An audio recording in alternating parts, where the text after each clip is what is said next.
परीक्षित जी, ये शरीर बिना ज्ञान के शोभा नहीं देता, बिना बेटा के बुढ़ापा नहीं करता। दशरथ सोचने लगे मैंने अपनी दुश्मन की औलाद को भी चाहा, लेकिन ऐसा कौन सा पाप किया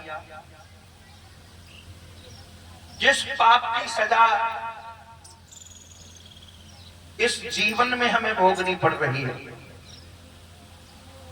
कि ना जाने किस गरीब को और मैंने सता दिया और जिसके बदले में हमें भर के सितम रुला दिया।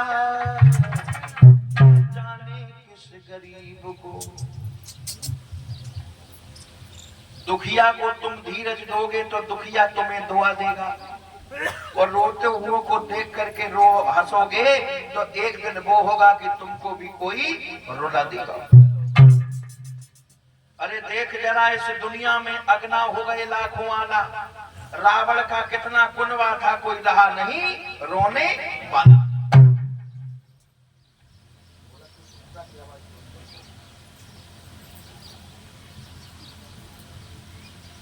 हुआ ये,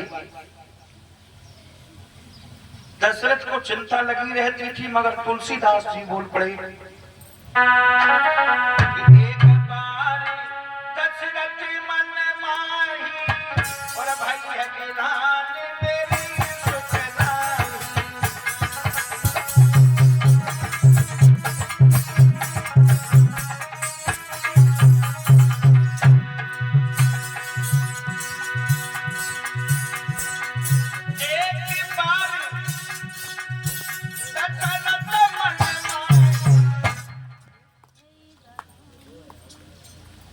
और भाई अकेलान मेरा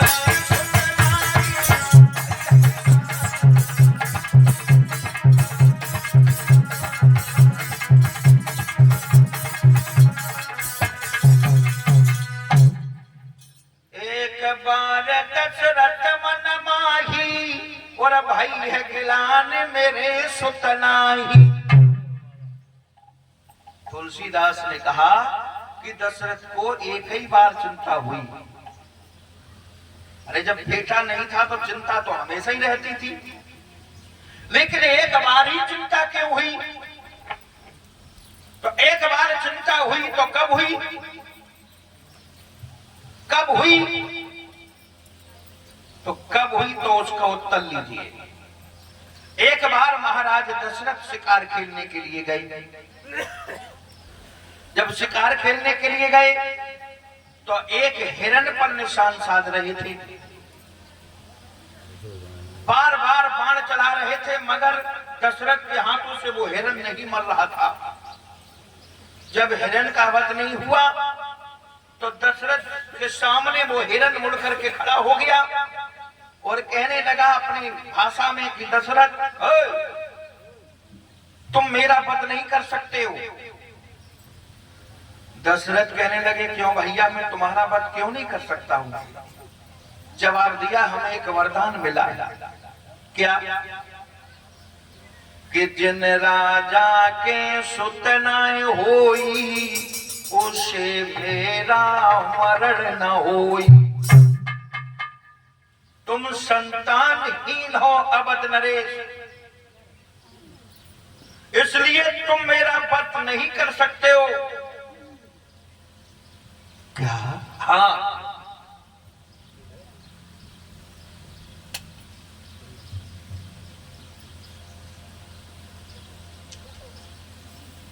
दशरथ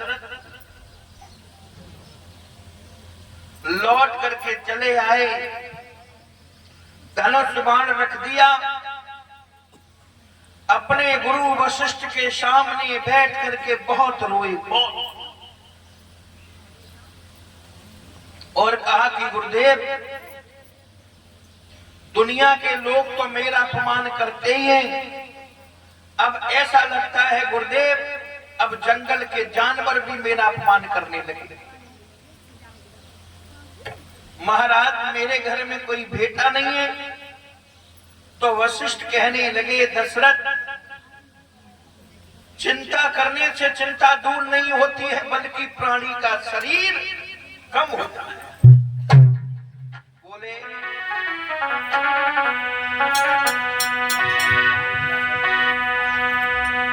कि ये चिंता बड़ी चिता से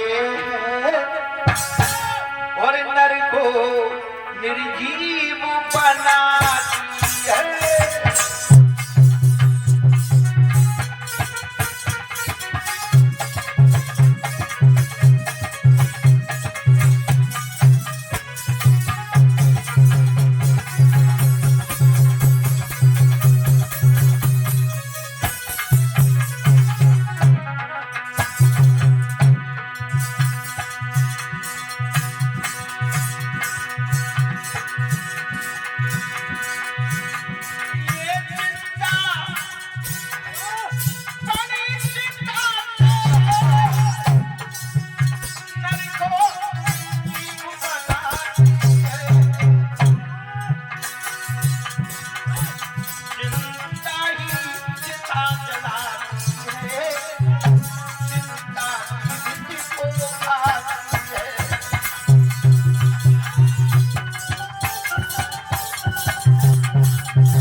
चिंता मत करो, चिंता करने से कुछ मिलने वाला नहीं।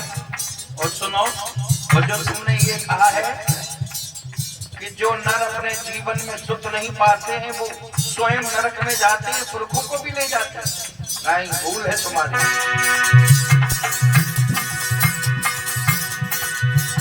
ये तो कर्मों की खेती है,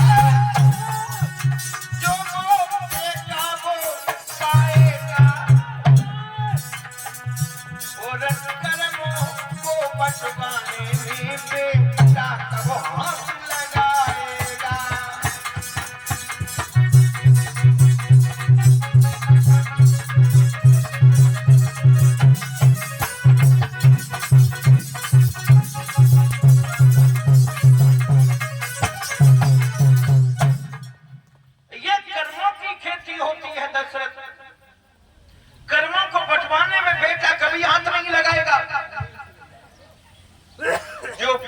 वही तो पाएगा।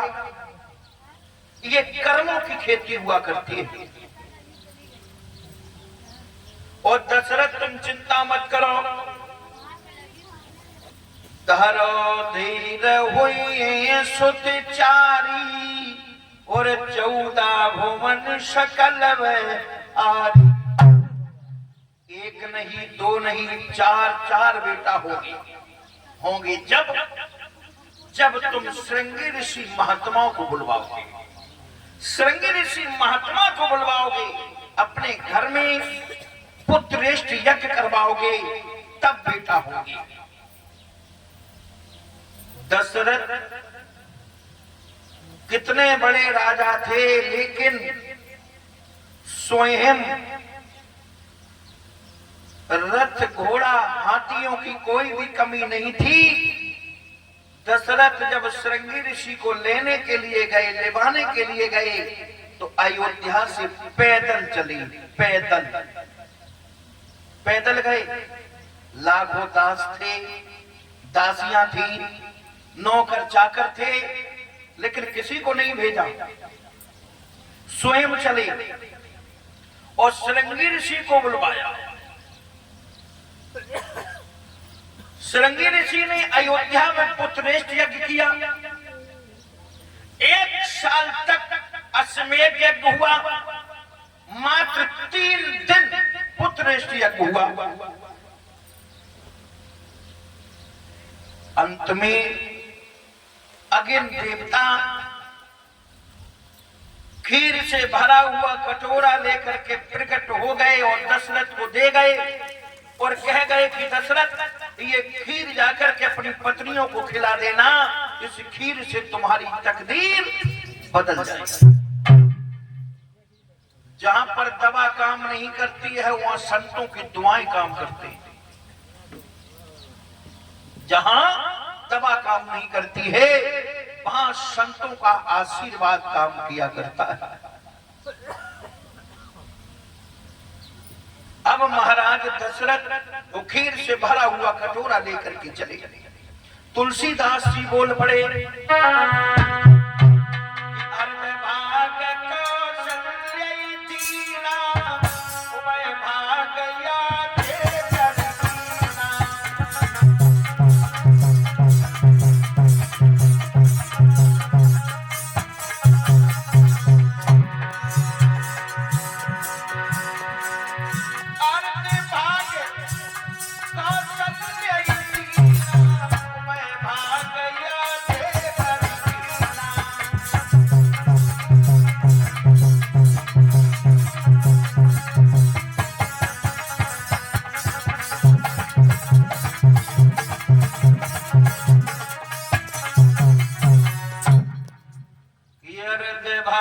कौशल्य दीना और उभय भाग याद ये कर कीना। आधा भाग बांट करके कौशल्या को दे दिया, आधे में से आधा आधा भाग बांट करके सुमित्रा और कैकेयी को दे दिया। कौशल्या ने विचार किया कि मैं बड़ी हूं इसलिए हमें खीर ज्यादा मिल गई, हमसे छोटी हमारी बहन है कैकेयी उसे खीर ज्यादा मिलनी चाहिए। तो कौशल्या ने अपने में से आधा भाग बांट करके कैकेयी को दे दिया। अब कैकेयी के भी दिमाग में यही बात आई कि मैं बड़ी हूं इसलिए खीर हमें ज्यादा मिल गई। कोई भाग लिया, सुमित्रा को दे दिया। खीर खाने के बाद तीनों पत्नियां गर्भ धारण करती हैं। देखिए भगवान की कृपा, अयोध्या के नर नारियों का चेहरा खिल गया। सब लोग सोचने लगे, हे प्रभु, हे दीन बंधु, एक दिन वो था जो महाराज दशरथ बहुत भारी दुखी रहते थे, आज तीनों पत्नियां गर्भ धारण किए हैं। सब लोगों का चेहरा खिल गया फूलों की तरह से। इधर कुंभकर्ण, मेघनाद, रावण घोर अत्याचार करने में लग गए, घोर अत्याचार करने में लग गए। और जब घोर अत्याचार करने में लग गए तो दीन आत्मा, गरीब दुखी, रावण के सताए हुए लोग भगवान की याद करने लगे, कहने लगे, हे दीन बंधु, हमारी मदद करो, हमारी रक्षा करो। पृथ्वी पर पाप दिखाई देने लगा। पृथ्वी मैया गाय का रूप धारण करके भगवान ब्रह्मा जी के पास खड़े होकर के रोने लगी, कहने लगी, भगवान, रावण के अत्याचारों से मैं बोझ की वजह से नीचे को धसकती जा रही हूं, भगवान मेरी रक्षा करो। तो ब्रह्मा जी बोले हैं, सुनो पृथ्वी, हम तुम्हारी रक्षा नहीं कर सकता हूं। बोले क्यों? जवाब दिया, रक्षा वही कर सकते हैं जिन्होंने समय समय पर तुम्हारी रक्षा की है। कहा कि अब किसके पास जाएं? ब्रह्मा जी ने कहा, किसी के पास मत जाओ, स्वाधीन सच्चिदानंद ब्रह्म का ध्यान करो, परम पिता परमात्मा तुम्हारी रक्षा जरूर करेंगे। तो सभी लोग भगवान की याद करके रोने लगे और भगवान को बुलाने लगे और गाने लगे। कैसे?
भगवान ब्रह्मा जी ने सुना कि स्वाधीन सच्चिदानंद ब्रह्मो भूतल पे आ रहे हैं, बड़े खुश हो गए कि ब्रह्मा ने कही बधाई हो और श्री राम अवध में आते हैं।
पृथ्वी पर आ रहा हूं और क्या बोले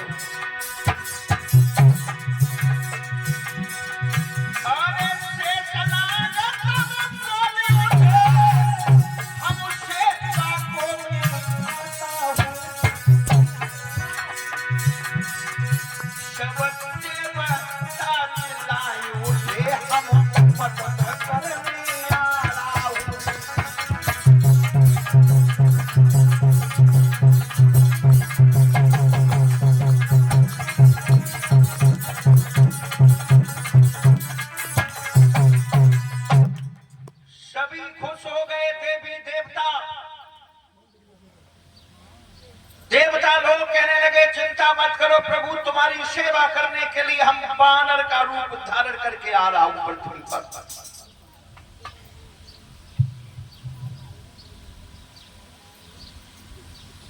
धीरे धीरे धीरे धीरे ठीक 1 साल की बात लला भगवान श्री राम प्रकट होने जा रहे हैं।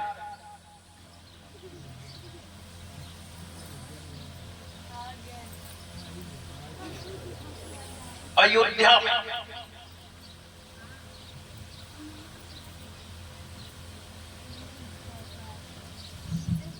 दीन दुखी आत्मा चिल्ला रही है कि हे दीनबंधो, के तेरे सुनो ये सुनारी और हमों में भीड़ पड़ी जवारी। तेरे सुनो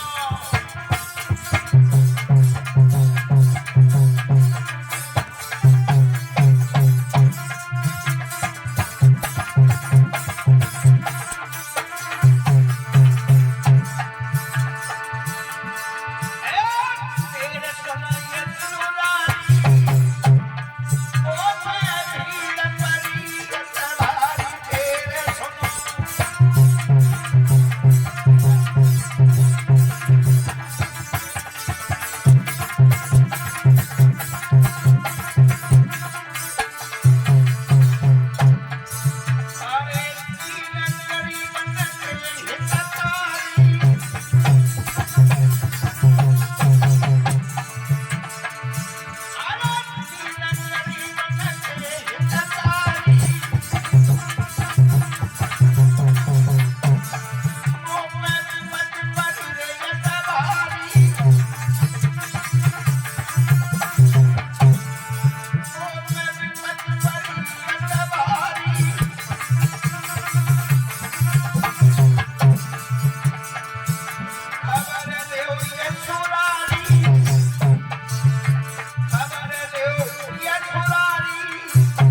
अयोध्या में प्रकट होने के लिए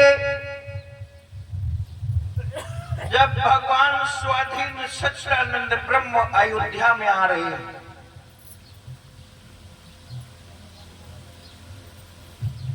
अयोध्या में आ रहे हैं और पहुंच रहे हैं, भैया बोले भगवान कब प्रकट हुए? तुलसीदास जी बोल पड़े कि मध्य दिवस अति शीतल घाम।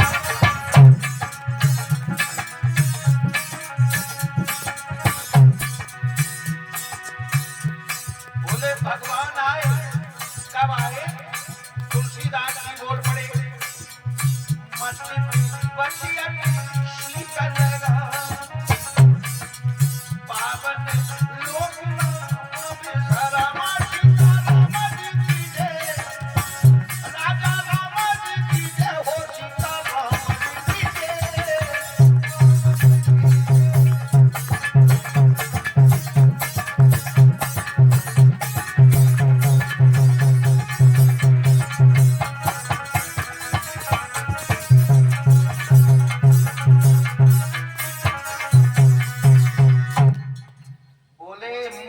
दिवस अति शीतल धामा, यानी दिन के मध्य में ना गर्मी और ना सर्दी। अरे नौमी तिथि मध्य मास पुनीता,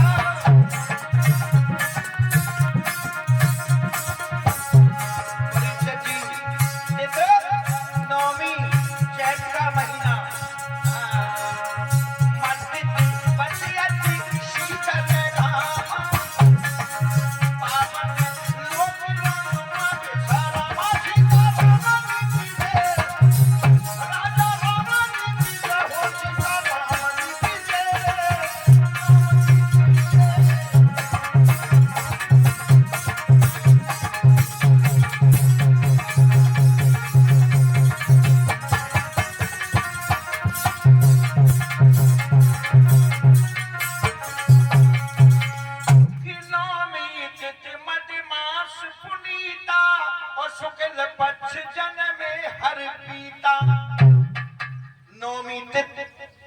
दिन के मध्य में चैत का महीना भगवान प्रकट हुए। और जब भगवान प्रकट हुए और एक एक दिन के अंतर से कैकेयी के एक पुत्र हुआ, सुमित्रा के गर्भ से 2 पुत्र हुए। अयोध्या वासियों का चेहरा फूल की तरह से खिल गया। सभी लोग बड़े मगन हैं, महाराज दशरथ भी बहुत खुश है। एक दिन वो था जो एक भी बेटा नहीं था, आज एक नहीं, 2 नहीं, 4 बेटा है। मैया कौशल्या के आंगन में इधर उधर की स्त्रियां बधाइयां लेकर के आने जाने लगी। सब लोग बड़े मगन हैं, बधाई बज रही है। और ऐसा ही नहीं परीक्षित जी, ऐसे बधाई नहीं बज रही है, दक्षिणा राम प्रकट हुए। और माताएं बहनों, एक बात और हम आपको बता दें, कथा भागवत सत्संग में जब जाया जाता है, गुरु पिता मित्र के यहाँ मिलने जाया जाता है, तब खाली हाथ नहीं जाया जाता है, कुछ ना कुछ लेकर के जाया जाता है। और ना खाली हाथ जाया जाता है और ना खाली हाथ आया जाता है। तो फिर का दे रहे दक्षिणा, जल्दी करो यज्ञपति जी और परीक्षित जी। हाँ, एक रुपया दे। आज तो हम कुछ नहीं कहेंगे, मगर कल जरूर कहेंगे ज्यादा। लोग एक से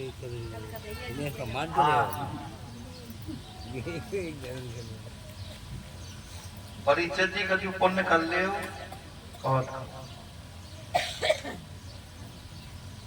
हमारे एक पति की कर कमलों के द्वारा 101 रुपया भेंट हुए हैं। भगवान सद्बुद्धि लंबी आयु समाज का सम्मान प्राप्त हो। बोलिए गोविंद भगवान की, बोलिए भक्तवत्सल भगवान की। और जो भी माताएं बहने भाई और ये सोए पूजन यादव जो ग्राम एकौरापुर से आए हुए हैं, इनके कर कमलों के द्वारा 200 रुपए भेंट हुए हैं भगवान की बधाई में। भगवान इनका भंडारा हमेशा भरा हुआ रहे, वो हमेशा फूलों की तरह से ये मुस्कुराते रहे।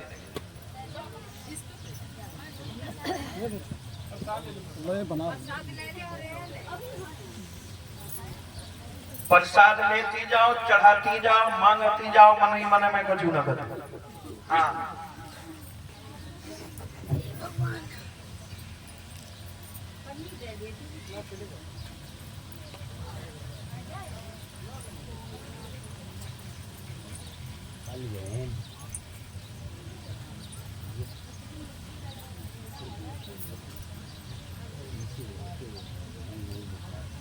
देखो, दान करने से धन नहीं घटता है, मगर कंजूसी अगर करोगे तो जरूर पैसा कम होता है। समुद्र का नीर मीठा नहीं होता है, वहां में कितनी भी चीनी डरवाए तो। दान करने से धन कम नहीं होता है, कितना भी दान कर दो। और लोभ करोगे तो निकल जाएगा पैसा। हाँ, लोभ नहीं करना चाहिए। क्यों? पाप का बाप है लोभ, पाप का बाप है लोभ। जो लोग लोभी होते हैं भगवान उनको लोभी जैसा रखता है। आज महाराज दशरथ के यहाँ पर बधाई बज रही है, बधाई। ऐसा ही नहीं कि दशरथ घर जन्मे राम, श्री राम और अयोध्या फूलन छाई रही। अब राम को समझो भैया, राम जेऊ है जिनने कही हम ढोलक नहीं बजाएंगे, हमें दक्षिणा चाहिए। यज्ञपति जी अब तुम लोग समझो, परीक्षित जी समझो। सही कहा, तुम बैठ गए भैया, गाय लो को। राम रूठ रहे तो कहीं सीता बुलाएंगे। सीता वे ना आए वे बाली, अब सीता बड़े कहाँ आएगी।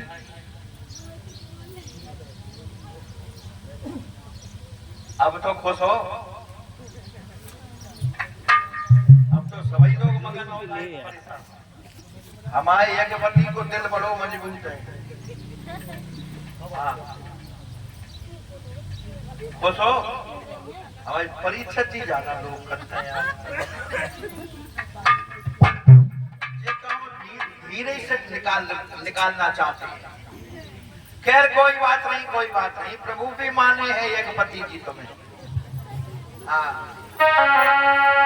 दशरथ घर जन्मे राम, श्री राम और अयोध्या फूलन छाई।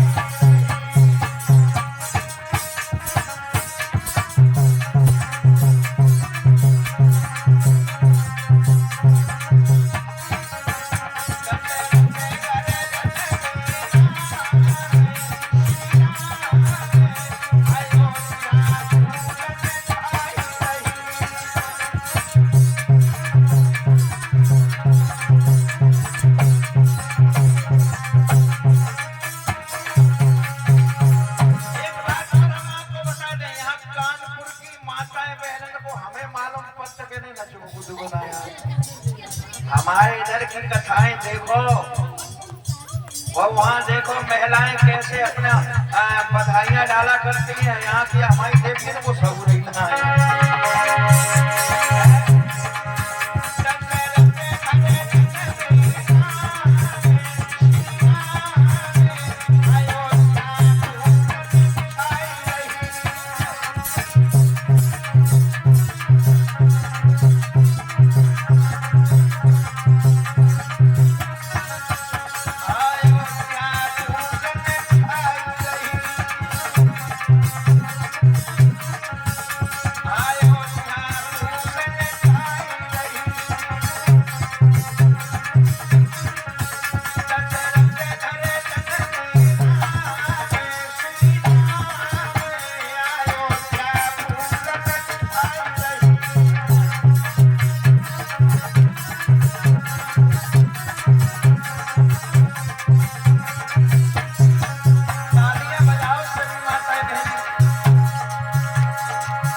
नहीं मानती। राम को तो मानती है मगर राम की नहीं मानती। जब राम आए हैं तो अपने बैठी गाय को अरे कद्दू ना तो वहीं खड़ी हो जाओ, वहीं थोड़ी बधाई डाल दो, जरूरी ना कर जाइए आ जाओ।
धीरे धीरे थोड़े से चारों भाई समझदार हुए तो बोले ये विद्या पढ़ने गए रघुराई, अल्पकाले उन्हें विद्या पाई।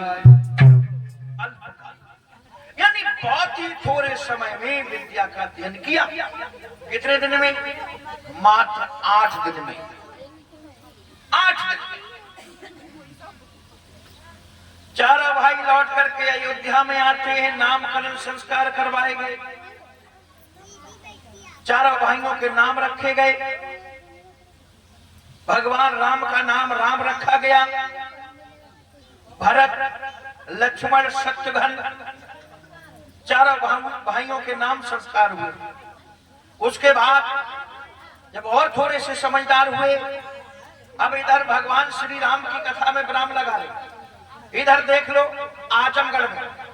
आजमगढ़ में गुरु विश्वामित्र जी का आश्रम है। आश्रम राक्षस लोग यज्ञ हवन पूजन पाठ नहीं करने दे रहे हैं। जिस समय उन्होंने सुना कि भगवान श्री राम प्रकट हो गए, अब हमें भगवान श्री राम की शरण में जाना चाहिए, चल दिए विश्वामित्र जी